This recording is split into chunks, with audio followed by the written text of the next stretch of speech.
Hi friends, मैं संजीव कुमार एक बार फिर से अपने चैनल क्यूरियस विद संजीव पर आपका हार्दिक स्वागत करता हूं। आज मैं 12th से रिलेटेड ग्रामर का एक टॉपिक सिंथेसिस लेकर आया हूं। सिंथेसिस मतलब वाक्य संश्लेषण, वाक्यों को जोड़ना। तो एग्जाम के पॉइंट ऑफ व्यू से काफ़ी महत्वपूर्ण है, तो देख लीजिएगा ध्यान से। इसमें मैंने लिखा है कि बाय यूजिंग पार्टिसिपल से संबंधित कुछ क्वेश्चन होंगे। इसका नाम सिंपल सेंटेंस है। कहने का सिंपल है, सिंपल है नहीं, टफ है। रूल्स बहुत अच्छे हैं इसमें, तो ध्यान से देखिएगा जो मैं बताऊं। बस रूल्स पे ध्यान दे दो और जो मैं बोल रहा हूँ उसको सही से सुन लो, समझ में आ जाएगा। कोई ज़्यादा टफ चीज़ तो है नहीं, ठीक है ना। तो आप देखिएगा, सिंथेसिस का मतलब समझ लो। सिंथेसिस का मतलब है कि वाक्यों को जोड़ना। चाहे वाक्य दो हों, जैसे दो अलग अलग पार्ट में दे दिया हो तो उनको कंबाइंड करके एक सेंटेंस बनाना होता है, या तीन सेंटेंस दे दे उनको कंबाइंड करके एक सेंटेंस बनाना होता है। मतलब किसी की कहीं भी बात को अलग अलग वाक्यों को जोड़कर एक सेंटेंस में कहना सिंथेसिस है, सिंपल सी भाषा में देखा जाए तो। और यहाँ भी कुछ ऐसा ही है। सिंपल सेंटेंस में बाय यूजिंग पार्टिसिपल प्रेजेंट या परफेक्ट से रिलेटेड होंगे। इसमें क्या पहचान है, ये ध्यान देना है कि इन सेंटेंस में ये दो सेंटेंस दिए, देखो यहाँ पे कि the farmer plough his field he found a gold bangle. तो इसमें कर्ता, ऐसे सेंटेंसेस में कर्ता एक ही होता है, सब्जेक्ट जो होता है वो एक ही होता है और अलग अलग कर्ता नहीं होता, ठीक है। तो ऐसे सेंटेंसों को जोड़ने के लिए हम पहले वाक्य की जो प्रथम वाक्य है, इस वाक्य की जो मेन वर्ब है इसमें आईएनजी जोड़कर बनाते हैं। और इसका रूल क्या है कि इसका कर्ता हटा देते हैं पहले सेंटेंस का, दूसरे का कर्ता हटाकर इसका हटाकर इस पे ऐड कर देते हैं, हटाकर ही की जगह यहाँ आ जाएगा।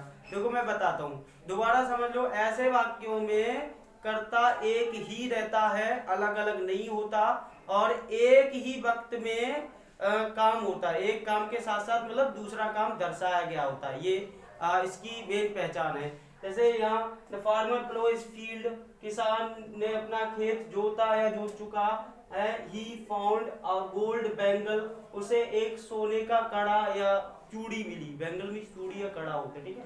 ही फाउंड ए गोल्ड बैंगल। अब एक, ये दोनों सेंटेंस अलग अलग हैं, एक सेंटेंस में हमें कन्वर्ट करना है। तो मैंने रूल क्या बताया कि जब कर्ता एक ही हो, कर्ता एक ही हो और उसके पहले सेंटेंस की जो मेन वर्ब है प्लो, इसमें आईएनजी जोड़ देते हैं, इसमें आईएनजी जोड़ देंगे।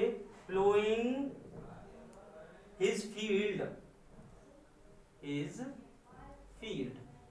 अब यहाँ का जो दूसरा सेंटेंस है he found a gold bangle, तो ही ये हटाकर इस कर्ता, ये दूसरे वाक्य कर्ता के स्थान पर पहले वाक्य का कर्ता लगा देते हैं, ठीक है।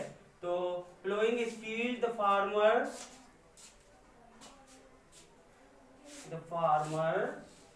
Found a gold bangle. इस तरीके से ध्यान से देख लो, मैंने कुछ चेंज नहीं किया, यहाँ जो बता रहा था वही है। दोनों के कर्ता एक ही है, यहाँ फार्मर ही, दोनों का मतलब एक ही है, तो दोनों वाक्यों में कर्ता एक ही है। तो ऐसे वाक्यों में क्या करते हैं, एक काम के साथ साथ दूसरा काम दर्शाया। मतलब खेत जोतते हुए उसे कड़ा मिला, ऐसा थोड़ी खेत जोत लिया उसके बाद उसे कड़ा मिला, यानी कि खेत जोतते हुए कड़ा मिला, एक काम के साथ साथ दूसरा काम दर्शाया गया है। तो प्लो, इस जो मेन वर्ब है इसमें आईएनजी जोड़ दी, ये वाला सेंटेंस उठा के रख दिया, इसका कर्ता दूसरे सेंटेंस का हटा के पहला कर्ता यहाँ पे लगा दिया, और ये जो सेंटेंस बचा उसको वैसे ही उतार दिया। इतना सिंपल है, कहने का सिंपल है, बट सेंस निकालना बहुत जरूरी है। ऐसे ही दूसरा देखो, मोहन सा the teacher he flood away, इसमें भी कर्ता एक ही है और एक काम के साथ साथ दूसरा काम दर्शाया गया है, जस्ट तुरंत। मतलब मोहन ने टीचर को देखा, ही फ्लड अवे, भाग गया, मतलब डर गया। मोहन डर गया टीचर को देख के और देख के भाग गया, ये कहने का मतलब है। तो इसकी जो मेन वर्ब है, इसकी फर्स्ट फॉर्म में आईएनजी जोड़ दो, सीइंग द टीचर, टीचर ही हटा के मोहन लगा दो, ठीक है। मोहन फ्लड अवे, यानी मोहन टीचर को देखकर भाग गया। तो इस तरीके से हमने इन सेंटेंसों को बनाना है। इनमें ज्यादा कुछ है थोड़ी, बस ये देखना है कि कर्ता दोनों वाक्यों का एक ही है क्या, और दूसरा क्या एक काम के साथ साथ दूसरा काम दर्शाया गया है या नहीं।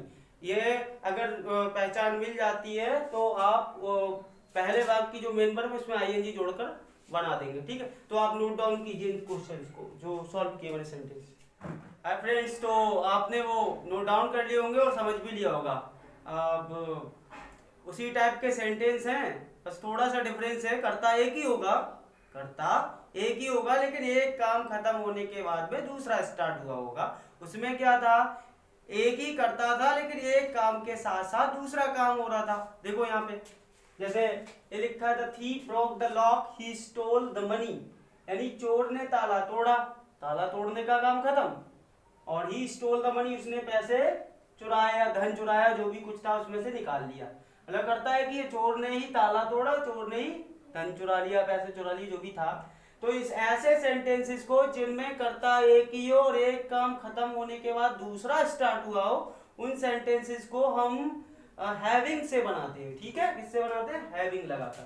तो हैविंग के बाद में थर्ड फॉर्म लगाएंगे जो इसकी मेन वर्ब है। ठीक है, हैविंग ब्रोक,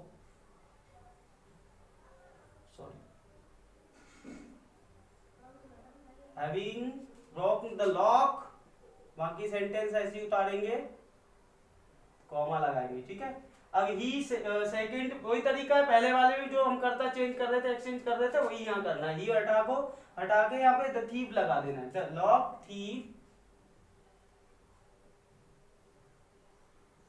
बाकी जो बचा सेंटेंस ऐसे उतार देंगे, स्टोल द मनी।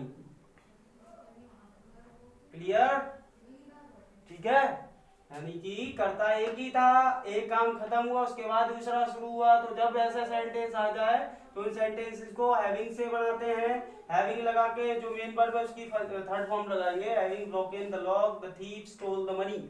इस तरीके से आपका सिंपल सेंटेंस बन जाएगा। ठीक है, ऐसे ही नेक्स्ट देख लो, Mohan took his food he went to school. यहाँ भी मोहन ने खाना खाया या दिया, जो भी है, ही वेंट टू स्कूल, वह स्कूल चला गया। एक काम खत्म हुआ, उसके बाद दूसरा शुरू हुआ है, तो यहाँ भी हैविंग से बनाएंगे।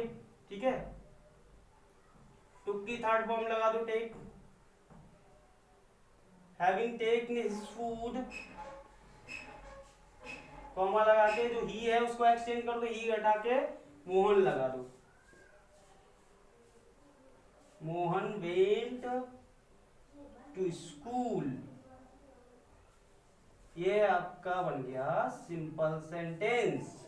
ठीक है, वहां चेंज किया था उसमें और उसमें कर्ता एक ही था, काम एक काम के साथ साथ दूसरा काम हो रहा था। इसमें कर्ता एक ही है बट एक काम खत्म होने के बाद दूसरा शुरू हो रहा है। तो ऐसे सेंटेंसेस को हम हैविंग से, और जो मेन वर्ब है पहले सेंटेंस उसमें थर्ड फॉर्म लगा के बनाते हैं। क्लियर?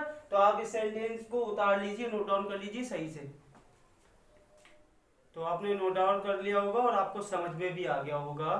और अब कंपाउंड सेंटेंस देख लीजिए, क्योंकि सिंपल और कंपाउंड से रिलेटेड ही क्वेश्चन मैक्सिमम पूछता है, तो वही कराए हैं मैंने, और इनको भी देख लीजिए ध्यान से। कुछ है नहीं, अगर सेंस सही से निकाल लेते हो और सेंस निकालने के बाद हिंदी में उस सेंटेंस को कंबाइंड करके सही से जोड़ लेते हो तो बन जाएगा, कोई दिक्कत नहीं। ठीक है, जैसे Ram is poor, Ram is honest. Ram गरीब है, राम ईमानदार है। अब दो सेंटेंस है, पहला सेंटेंस है राम गरीब है, दूसरा सेंटेंस है राम ईमानदार है। तो दोनों सेंटेंसों को हमें जोड़ के एक सेंटेंस करना है, यानी कि राम गरीब है लेकिन ईमानदार है, ये बनेगा जाके। अब लेकिन की बट लगा दो, राम इज पुअर,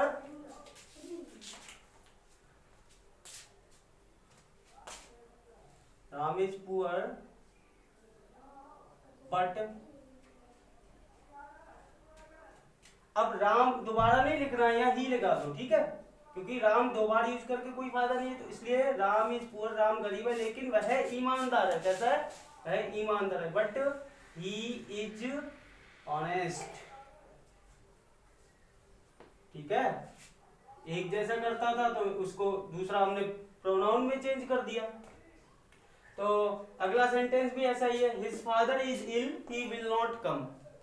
इसका सेंस, उसके पिताजी बीमार हैं, ही विल नॉट कम, वह नहीं आएगा, वह नहीं आएगा। यानी कि कहीं पार्टी आर्टी में अगर जाने की बात कहीं रखी होगी ग्रुप ने, फ्रेंड्स के ग्रुप में, तो किसी ने दूसरे से बोला होगा कि इज फादर इज इल, उसके पिताजी बीमार हैं, ही विल नॉट कम, वह नहीं आएगा। आप दोनों को कंबाइन करके क्या बनाएंगे कि उसके पिताजी बीमार हैं इसलिए वह नहीं आएगा। ये सही और सटीक सेंटेंस बैठ रहा है। तो ये बना दो, हिज फादर इज इल, चाहे देयरफॉर लगा दो, चाहे छोटा सा 2 लेटर का एक शब्द है सो, वो लगा दो, बात एक ही, ठीक है। तो his father is ill so he will not come, he will not come. ये इस तरीके से बनेंगे। इनमें कुछ है, ज्यादा टफ नहीं है इसका। तो तुम हिंदी सेंस निकालो और अपनी तरफ से एक लेटर मतलब वर्ड जोड़ दो सही सा, जो उस सेंटेंस को सही से ज्वाइन करता हो, और कुछ नहीं है इनमें। तो इसको नोट डाउन कर लीजिए ध्यान से और देख लीजिए, समझ लीजिए।